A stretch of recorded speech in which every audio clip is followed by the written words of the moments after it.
ऐसे विकार रहित प्रभु के हृदय में रहते भी जगत के सब जीव दीन और दुखी हैं। नाम का निरूपण करके नाम का जतन करने से वही ब्रह्म ऐसे प्रकट हो जाता है जैसे रत्न के जानने से उसका मूल्य। इस प्रकार निर्गुण से नाम का प्रभाव अत्यंत बड़ा है। अब अपने विचार के अनुसार कहता हूं कि नाम राम से भी बड़ा है। श्री राम जी ने भक्तों के हित के लिए मनुष्य शरीर धारण करके स्वयं कष्ट सहकर साधुओं को सुखी किया, परंतु भक्तगण प्रेम के साथ नाम का जप करते हुए सहज ही में आनंद और कल्याण के घर हो जाते हैं। श्री राम जी ने एक तपस्वी की स्त्री अहिल्या को तारा, परंतु नाम के करोड़ों दुष्टों की बिगड़ी बुद्धि को सुधार दिया। श्री राम जी ने ऋषि विश्वामित्र के हित के लिए एक सुकेतु यक्ष की कन्या ताड़का की सेना और पुत्र सहित समाप्ति की, परंतु नाम अपने भक्तों के दोष दुख और दुराशाओं का इस तरह नाश कर देता है जैसे सूर्य रात्रि का। श्री राम जी ने तो स्वयं शिव जी के धनुष को तोड़ा, परंतु नाम का प्रताप भी संसार के सब भयों को नाश करने वाला है। प्रभु श्री राम जी ने भयानक दंडक वन को सुहावना बनाया, परंतु नाम ने असंख्य मनुष्य के मनों को पवित्र कर दिया। श्री रघुनाथ जी ने राक्षसों के समूह को मारा, परंतु नाम तो कलयुग के सारे पापों की जड़ उखाड़ने वाला है। श्री रघुनाथ जी ने तो शबरी जटायु आदि उत्तम सेवकों को ही मुक्ति दी, परंतु नाम ने अगणित दुष्टों का उद्धार किया। नाम के गुणों की कथा वेदों में प्रसिद्ध है। श्री राम जी ने सुग्रीव और विभीषण दोनों को ही अपने शरण में रखा, यह सबको ही जानते हैं, परंतु नाम ने अनेक गरीबों पर कृपा की है। नाम का यह सुंदर विरध लोक और वेद में विशेष रूप से प्रकाशित है। श्री राम जी ने तो भालू और बंदरों की सेना बटोरी और समुद्र पर पुल बांधने के लिए थोड़ा परिश्रम नहीं किया, परंतु नाम लेते ही संसार समुद्र सूख जाता है। सज्जनगण मन में विचार कीजिए। श्री राम जी ने कुटुंब सहित रावण को युद्ध में मारा, तब सीता सहित उन्होंने अपने नगर अयोध्या में प्रवेश किया। राम राजा हुए, अवध उनकी राजधानी हुई। देवता और मुनि सुंदर वाणी से जिनके गुणगान करते हैं, परंतु सेवक प्रेम पूर्वक नाम के स्मरण मात्र के बिना परिश्रम मोह की प्रबल सेना को जीतकर प्रेम में मगन हुए हैं। अपने ही सुख में विचरते हैं। नाम के प्रसाद से उन्हें सपने में भी कोई चिंता नहीं सताती है। नमस्कार व्यूअर्स, और आप सब लोग कहते हैं, आशा करती हूँ आप सब लोग अच्छे होंगे, स्वस्थ होंगे और मेरा रामचरितमानस का पाठ अवश्य देखते होंगे। तो सबसे पहले हम जान लेते हैं कि कल तक हमने कहाँ तक पढ़ा था। तो कल तक था कि हे बख्शीराज, उस कलिकाल में मैं बहुत वर्षों तक अयोध्या में रहा। एक बार वहां अकाल पड़ा, तब मैं विपत्ति का मारा विदेश चला गया। हे सर्वों के शत्रु गरुड़ जी, सुनिए, मैं दीन मलिन उदास दरिद्र और दुखी होकर उज्जैन गया। कुछ काल बीतने पर कुछ संपत्ति पाकर फिर मैं वही भगवान शंकर जी की आराधना करने लग गया।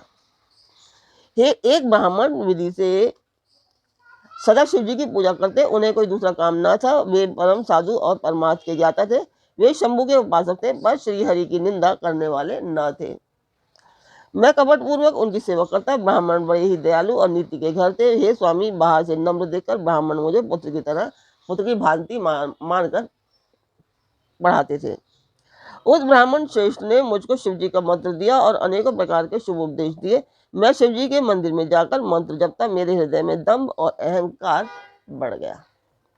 मैं दुष्ट नीच जाति और पापमयी मलिन बुद्धि वाला मोहवश श्री हरि के भक्तों और द्विजों को देखते ही जल उठता और विष्णु भगवान से द्रोह करता था। तो कल तक यहाँ तक था। इसके आगे हम जान लेते हैं कि मैं ये पाठ कर रही हूँ एक मंदिर के लिए, मंदिर की वजह से कर रही हूँ। तो चाहती हूँ कि मैं आप लोग मेरा उसमें सहयोग करें, लाइक करें, शेयर करें और सब्सक्राइब अवश्य करें, और अपने परिवार और मित्रगणों को भी सब्सक्राइब और शेयर करने के लिए अवश्य करें, ताकि मैं ये पाठ जो मैं कर रही हूँ इसको मैं पूर्ण कर पाऊँ और मैं उस मंदिर के लिए जो प्रण लिया है उसे मैं कर पाऊँ। तो उस मंदिर की जैसे वर्णन कर रही हूँ, उस मंदिर की मैं वीडियो डालती हूँ, आप लोग देखिए।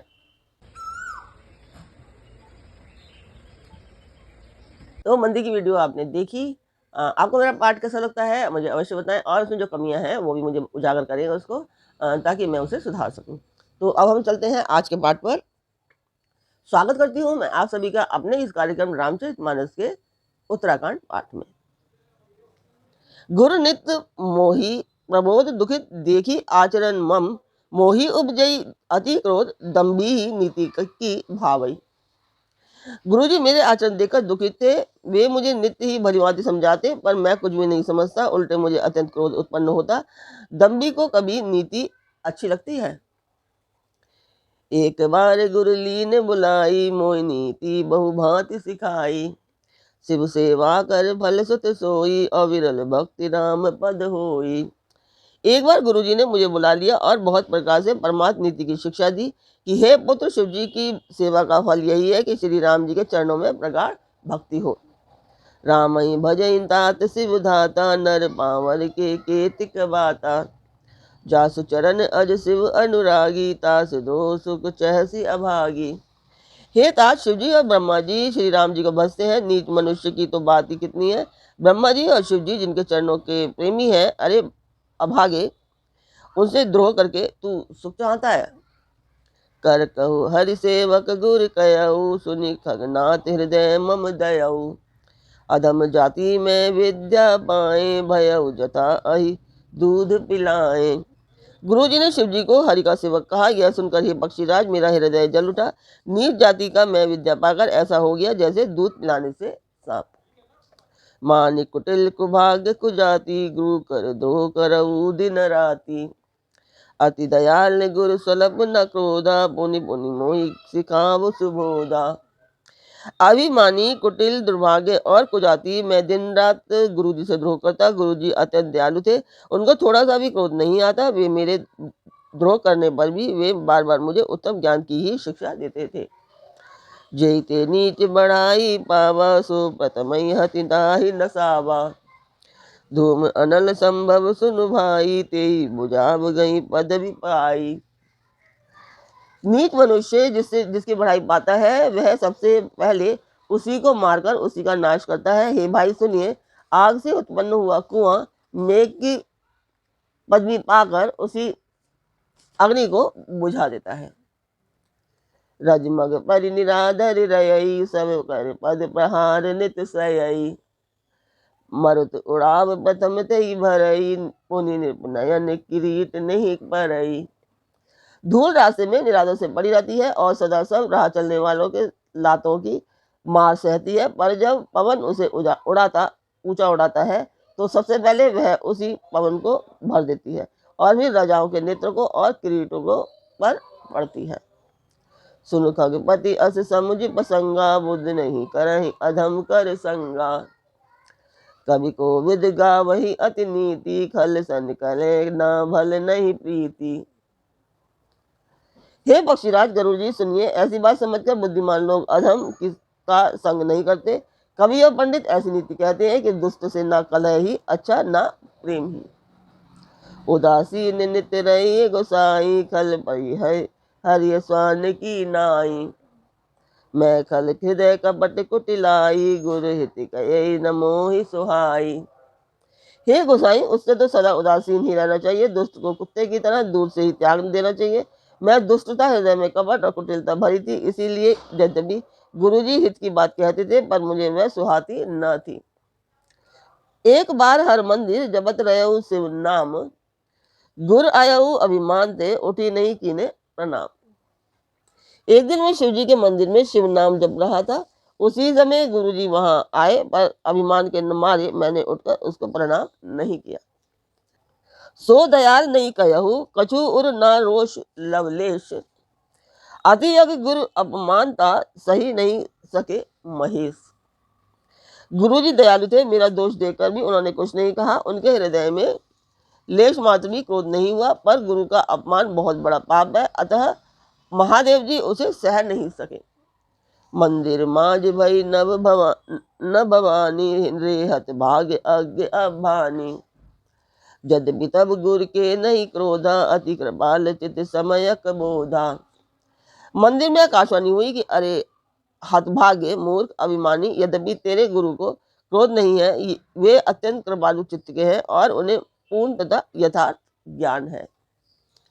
तदपि साब सट देव तो ही, नीति विरोध सुहाई ना मोही। जो नहीं दंड करो खल तोरा, भ्रष्ट हुई श्रुति मार्ग मोरा।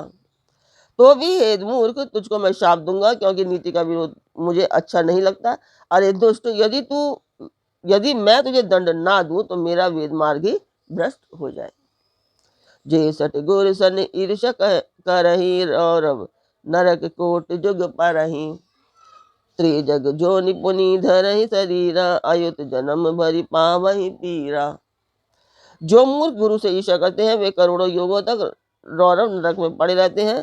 फिर वहां से निकलकर वे त्रियक पशु पक्षी आदि योनियों में शरीर धारण करते हैं और 10,000 जन्मों तक दुख पाते रहते हैं। बैठ रहे सी अजगर इव पापी सर्व हुई खलमल मत व्यापी। महाबिटप कोटर महु जाई रहु अधमाधम अधगति पाई। अरे पापी तू गुरु के सामने अजगर की भांति बैठा रहा। रे दुष्ट तेरी बुद्धि पाप से ढक गई है, अतः तू सर्प हो जा। और अरे अधम से भी अधम इस अधोगति सर्प की नीची योनि को पाकर किसी बड़े भारी पेड़ के खोखले में जाकर रह। हाहाकार कीने गुरु दारुण सुन से साप कंबित मोई बिलो की अति और उपजा परिताप। शिवजी का भयानक साप सुनकर गुरुजी ने हाहाकार किया। मुझे कांपता हुआ देखकर उनके हृदय में बड़ा संताप उत्पन्न हुआ। करी दंडवत प्रेम द्विज शिव सन्मुख कर जोरी। विनय करत गदगद स्वर समझू घोर गति मोरी। प्रेम से ही दंडवत करके वे ब्राह्मण श्री शिव जी के सामने हाथ जोड़कर मेरी भयंकर गति दंड का विचार करके गदगद वाणी से विनती करने लगे। नमामि शमीशान निर्वाण रूपम विभुम व्यापकम ब्रह्म वेद स्वरूपम। निजम निर्गुणम निर्विकार निर्विकल्पम निर्हीहम चिदाकाशमा काशवासम भजे हम। हे मोक्ष स्वरूप विभु व्यापक ब्रह्म और वेद स्वरूप ईशान दिशा के ईश्वर तथा सबके स्वामी श्री शिव जी, मैं आपको नमस्कार करता हूँ। निस्वरूप में स्थित अर्थात माया रहित माइक गुणों से रहित भेद रहित इच्छा रहित चेतन आकाश रूप एवं आकाश को ही वस्त्र रूप में धारण करने वाले दिगंबर अथवा आकाश को भी आच्छादित करने वाले आपको मैं भजता हूँ। निराकार मोंकारम मोंकार मूलम तुरियम गिरा ज्ञान गोतित मीशम गिरीशम करालम महाकाल कालम कृपालम गुनागार संसार पारम न तो हम। निराकार ओंकार के मूल तुरीय तीनों गुणों से अतीत वाणी ज्ञान और इंद्रियों से परे कैलाशपति विकराल महाकाल के भी काल कृपालु गुणों के धाम संसार से परे आप परमेश्वर को मैं नमस्कार करता हूँ। तुषाराद्रि संकाश गौरम गंभीरम मनोभूत कोटि प्रभा श्री शरीरम स्फुर नमौली कल्लोलिनी चारुगंगा लसद्भाव लवालेंदु कटि भुजंगा।